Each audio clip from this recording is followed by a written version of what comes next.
আসসালামু আলাইকুম আমার প্রিয় viewers, welcome to Sathi recipe house. আজকে আর একটা নিউ রেসিপি নিয়ে আসলাম। প্রথমে চুলায় একটা হাঁড়ি বসিয়ে পরিমাণ মতো তেল দিয়ে পেঁয়াজ কুচি দিয়ে দিলাম। পেঁয়াজ কুচিটা হালকা ব্রাউন কালার করে ভেজে নেব। তারপরে এই তো কিছু পোলার চাল, ভাতের চাল আর কিছু মুগ ডাল, কিছু মসুর ডাল একসাথে ভালো করে ধুয়ে পরিষ্কার করে নেব। তারপরে এই তো পেঁয়াজটা বাদামি কালার করে ভেজে আদা রসুন বাটা দিয়ে দিলাম। আদা রসুন একসাথে বেটে নিয়েছি। তারপরে তো হলুদ গুঁড়ো, ধনিয়া গুঁড়ো, জিরে গুঁড়ো, গরম মশলা গুঁড়ো, জয়ফল জয়ত্রী গুঁড়ো আর লবণ। তারপরে এই তো দিয়ে দিলাম। মশলাটা দিয়ে খুব ভালো করে কষিয়ে নেব। ভিউয়ার্স রেসিপিটা ভালো লাগলে সাবস্ক্রাইব প্লিজ, বেশি ভালো লাগলে লাইক কমেন্ট শেয়ার করে পাশে থাকবেন। তারপরে ভিউয়ার্স একটু পানি দিয়ে আবার খুব ভালো করে কষিয়ে নেব মশলাটা।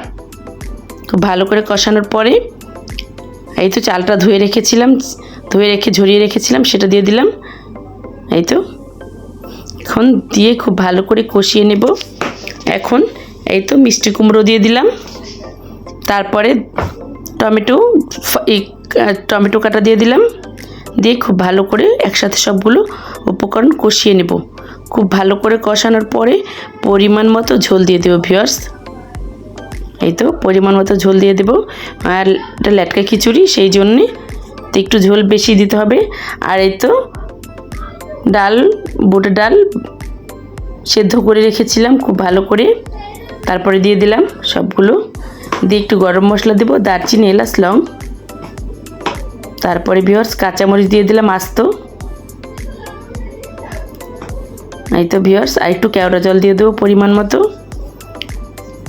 এই তো আমার ল্যাটকা খিচুড়িটা গরুর গোশ আলু দিয়ে ঝোল রান্না করেছি আর ভর্তা করেছি, সেটা